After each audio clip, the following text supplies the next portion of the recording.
श्रीमती शुक्ला।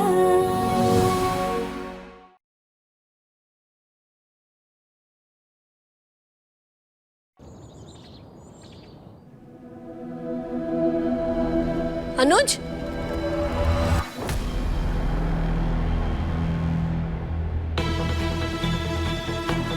क्या हुआ तुझे? कैसे लगी चोट? हाँ, अब बैठ जा। कितनी चोट लगी है अनुज? कैसे लगी चोट? क्या हुआ? क्या कर दिया हाथ को बेटा? कुछ नहीं, बस हल्का सा स्प्रेन है पापा। अरे पर अनुज, हुआ कैसे? वो पापा, मैं पढ़ते पढ़ते चेयर को पीछे झुला रहा था, उतने में चेयर फिसल गई।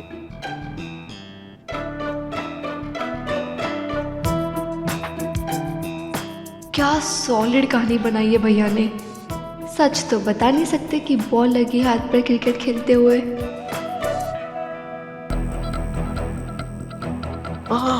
बस हो गया, हो गया। अरे तेरा मैथ्स का टेस्ट है, कैसे लिखेगा? अरे भैया, उसके लिए तो ये अपने साथ कोई राइटिंग असिस्टेंट रख लेगा, वो लिख लेगा इसकी जगह। अरे उसके लिए पूछना पड़ता है देवेन, हमारा साइंस का ट्यूटोरियल है और साइंस के स्टूडेंट्स को असिस्टेंट राइटर नहीं रह सकते हम लोग। अरे आंसू चलेगी ना, वो तो आर्ट्स की है। तू एग्जाम साइंस की है तो वो असिस्ट कर सकती है ना। हाँ हाँ दादाजी, ऑफ कोर्स मैं बनूंगी राइटिंग असिस्टेंट, और उसी के साथ साथ मेरी प्रैक्टिस भी हो जाएगी।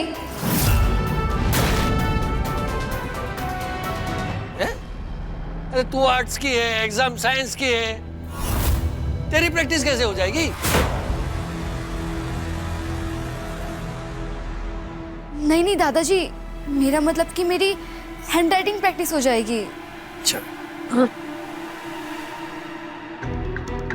अरे आशु, मैथ्स में ना आर्ट के जैसे लिखना नहीं होता है, स्टेप बाय स्टेप सब कुछ लिखना पड़ता है आपको। और वहां पे अपना दिमाग मत चलाना, जैसा अनुज बोलेगा वैसा ही लिखना है, ठीक है? ओके पापा। चल खाना खा ले, चल।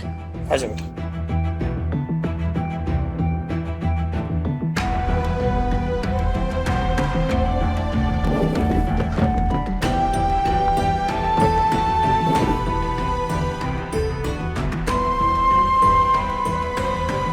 ऐसे ही आराम से। आप लोग पैनिक मत होइए, मैं ठीक हूँ, आई एम ऑल गुड। वैसे भी मम्मी ने आइस पैक लगा ही दिया है, ठीक हो जाऊंगा मैं। आप लोग खाना खाइए ना।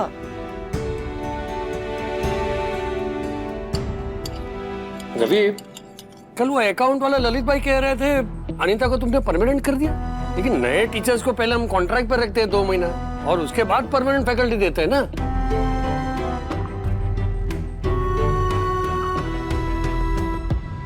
बाबूजी, अनीता की बात अलग है।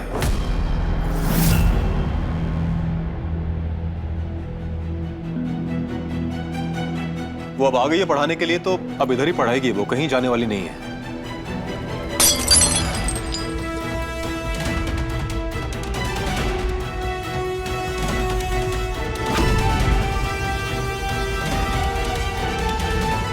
मम्मा, माफ करना बेटा, वो ना हमारे हाथ से छूट गई प्लेट।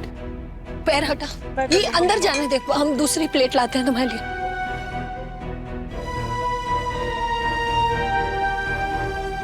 देखो, तुम हमेशा मुझे ही बटर फिंगर्स कहते हो कि मैं चीजें गिराती रहती हूँ। भाभी से भी तो गिर गया। हवा में लगता है कि आदि ठीक कह रहा है। जिससे कभी चम्मच तक नहीं गिरा हाथ से, उसके हाथ से प्लेट गिर गई। कोई तो बात है।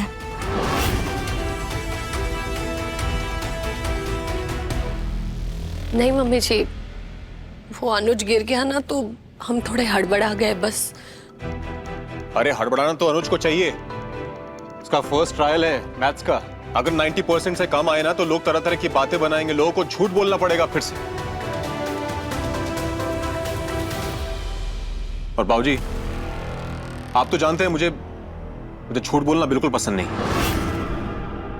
मैंने कहा था रवि को कि मुझे इतनी महंगी गिफ्ट नहीं चाहिए। फ्रेंडशिप एनिवर्सरी है तो क्या हुआ, दोस्तों को इतने महंगे गिफ्ट तो नहीं देते ना। पर फिर उसने कहा कि ये पसंद गुंजन की है।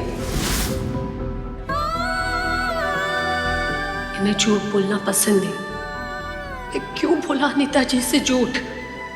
वो भी हमारा नाम लेकर, सारी तोहफे में देने के लिए। कैसे पूछे, कैसे पाए अपने सवालों के जवाब।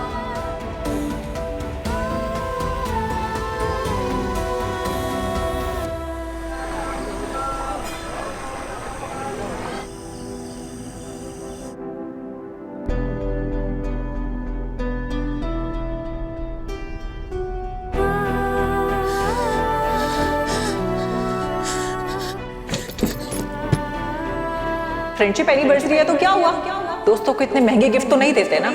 पर फिर उसने कहा कि ये पसंद गुंजन की है। तुम्हारा टेस्ट इतना अच्छा है कि मन तो करता है कि तुम्हारे घर आकर चुरा लूं।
अनीता जी की यादें इतने सालों से संभाल के रखी है इन्होंने।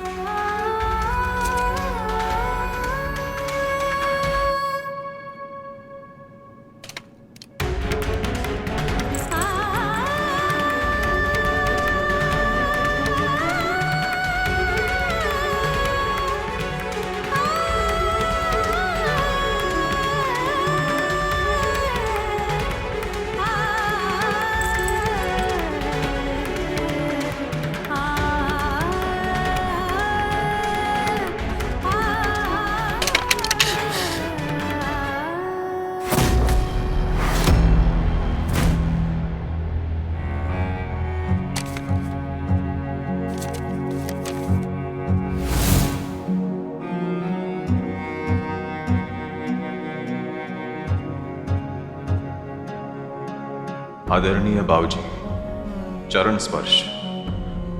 आपका बेटा होने के नाते और आपकी हर आज्ञा का पालन करने की कोशिश करने के बाद भी मैं आज मजबूर होकर ये खत लिख रहा हूँ। मैं जानता हूँ कि मैं आपसे सामने ये बात शायद कह नहीं पाऊँगा, मुझ में इतनी हिम्मत नहीं होगी, लेकिन कहना भी ज़रूरी है।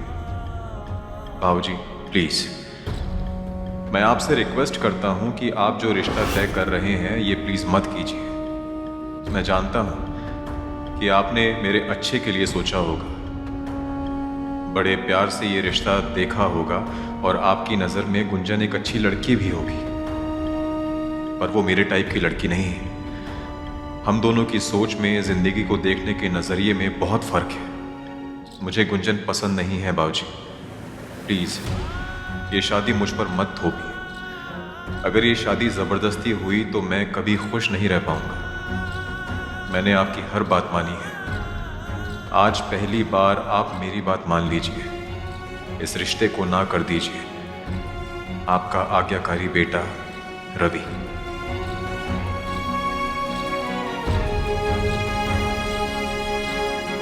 मैं और तेरे पापा तेरी मम्मी को देखने उसके घर गए थे। तेरे पापा और तेरी मम्मी गार्डन में गए बात करने। फिर मेरे सामने था हलवा।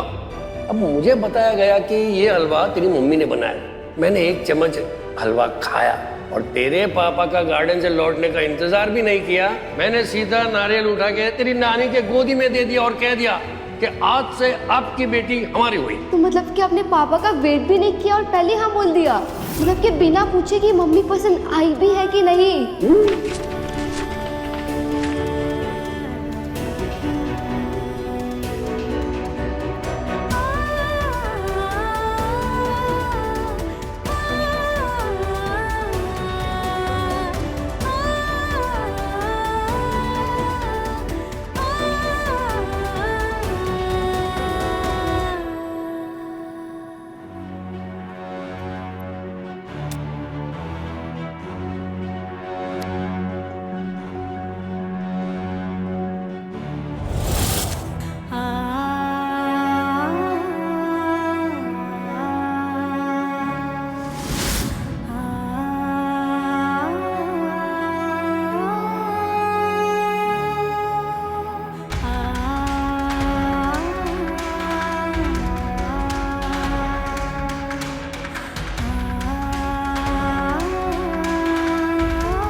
तुमने पढ़ लिया है? हाँ, तो तुम्हें सब पता चल गया है? पता चल गया हमें कि आप हमें कभी पसंद नहीं करते थे। पता चल गया हमें कि आप कभी हमसे शादी ही नहीं करना चाहते थे। ये शादी आप पर थोपी गई है।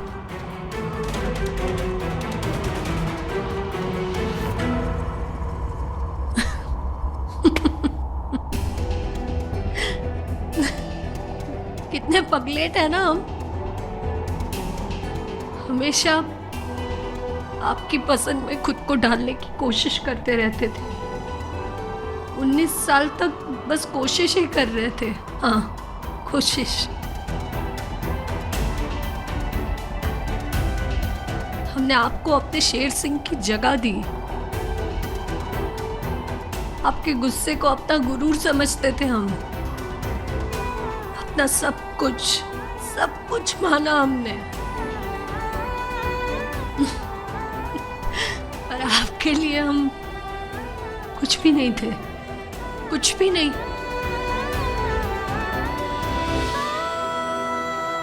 वैसे क्या है हम आपके लिए?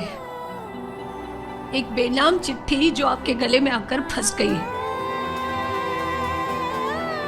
हमारे साथ जिंदगी जीना मतलब सजा काटने के बराबर है ना आपके लिए। हम हमेशा ये मानते थे कि हमारी बेवकूफ हरकतें ना आपको गुस्सा दिलाती है, पर आपको तो गुस्सा अपनी मजबूरियों पर आता होगा ना। हमें बर्दाश्त जो करना पड़ रहा था, हमारे साथ जीना जो पड़ रहा था,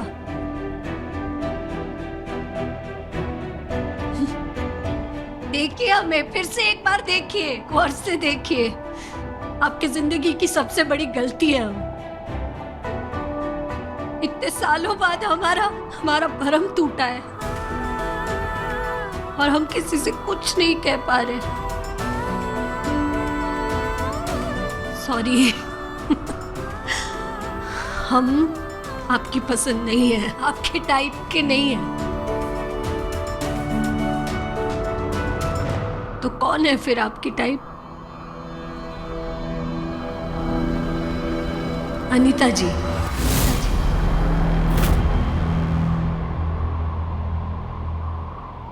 इंसान की पूरी उम्र गुजर जाती है एक दूसरे को पहचानने में, और आप अपनी टाइप ही ढूंढ रहे हैं। हम जिंदगी में हमेशा एक मौका चाहते थे ये साबित करने का कि हम भी आपके लायक हैं, पर आप तो अपने दिमाग में तय कर चुके थे कि हम आपके लायक नहीं हैं। नहीं है हम आपके लायक, नहीं है, नहीं है हम आपके लायक।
मुझे गुंजन पसंद नहीं है बाबूजी।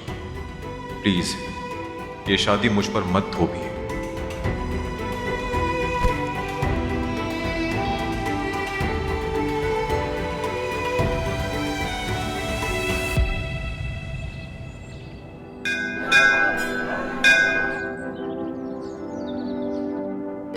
हेलो अनीता, तुम तैयार हो ना? मैं निकल रहा हूँ, बस 5 मिनट में तुम्हारे यहाँ पहुँच जाऊंगा। अरे नहीं, तुम एक काम करो, तुम डायरेक्टली सेंटर पहुंचो। क्या हुआ? आज भी किसी आंटी को काम आ गया क्या? नहीं आंटी नहीं, लेकिन आज पेस्ट कंट्रोल वाले आ रहे हैं, तो हो सकता है मुझे थोड़ा सा लेट हो जाए। और वैसे भी मेरे क्लासेस तो 12 बजे से है ना, सो सी यू एट द सेंटर।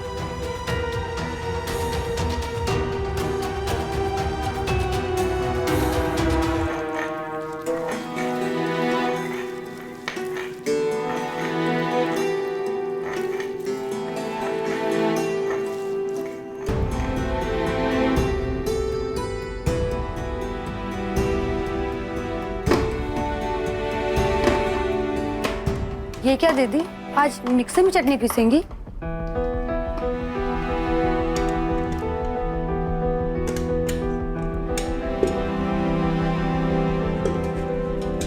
इतने सालों से तो ये मिक्सर एक कोने में ही पड़ा था, आज अचानक इसकी याद कैसे आ गई? इतने सालों से चटनी बना के हाथ थक गए हमारे। अरे चंपा, थोड़ी अजवाइन तो लेके आ जरा। जी माँ जी। देते हम।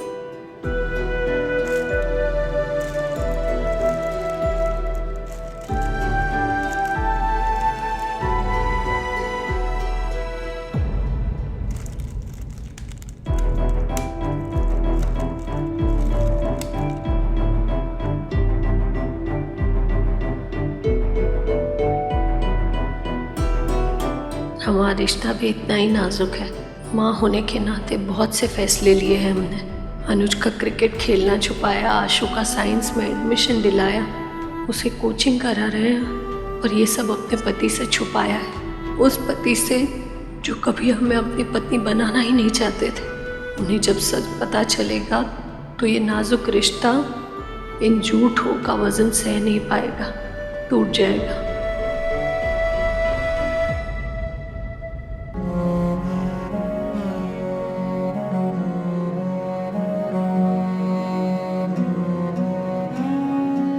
हमारे पति ने कभी हमें अपना नहीं माना, पर इस घर ने तो माना है।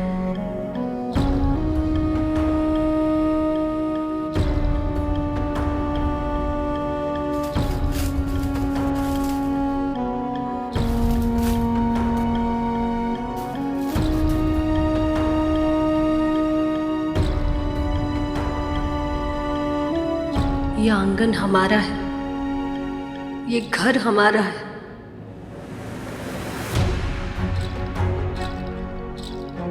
और इन सब का कोई मतलब नहीं अगर हमारे पति 19 सालों से एक मजबूरी निभा रहे हैं। नहीं, हम ऐसा सोचकर कमजोर नहीं पड़ सकते। हमें अपने बच्चों के लिए जीना है, अपने परिवार के लिए।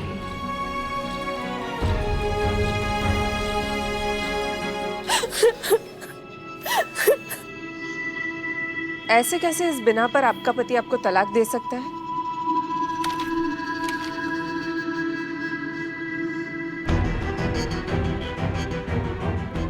पानी पीजिए। साक्षी, ये मिसेस तिवारी हैं। इनके पति ने इनको तलाक का नोटिस भेजा है और वजह लिखी है कि दोनों में तालमेल नहीं है। शादी के 20 साल बाद ये बात पता चली उसे। असली में ये सब बहाना है उसका। ऑफिस में एक औरत के साथ चक्कर चल रहा है, उससे महंगे महंगे तोहफे भी देता है। अरे वो औरत नहीं, डायन है, डायन। अरे इन्होंने बताया कि उसके पति के शर्ट से लंबे लंबे बाल भी मिले थे चिपके हुए, और रेस्टोरेंट्स के बिल्स भी। और इन्होंने तो उन दोनों की फोटो उनके लैपटॉप में भी देखी है।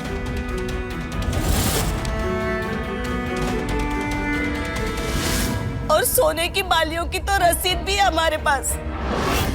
एक काम करिए, आप ये सारे सबूत ना इकट्ठा करिए, यही केस ठोकेंगे हम उसके ऊपर। ऐसे कैसे तलाक दे सकता है? कानून भी इस बात को नहीं मानेगा। Don't worry, okay?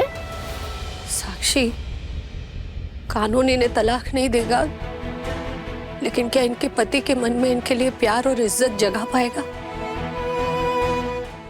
एक छत के नीचे दो अजनबियों की तरह रहेंगे ये दोनों, और शायद इनके पति के मन में ये गुस्सा और बढ़ जाए कि उन पर ये शादी जबरदस्ती थोपी गई है। सो व्हाट भाभी, ऐसे कैसे वो तलाक दे सकते हैं इनको? आप पूजा पाठ करती है ना भाभी, आपको तो सब पता है हमारे धर्म में तलाक नाम की कोई चीज है क्या? हमारी संस्कृति तलाक को बढ़ावा नहीं देती। बताइए। नहीं है साक्षी, क्योंकि हमारे यहाँ शादी को 7 जन्मों का रिश्ता माना गया है। पर यह रिश्ता एक तरफा नहीं निभाया जा सकता।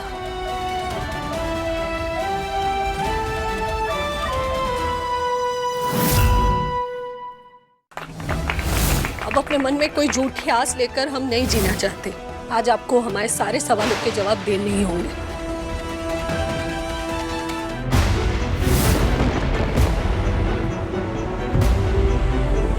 क्या हुआ गुंजन? हमें आपसे बात करनी है। अभी? हाँ अभी। श्रीमती शुक्ला, रात 10 बजे दंगल टीवी पर।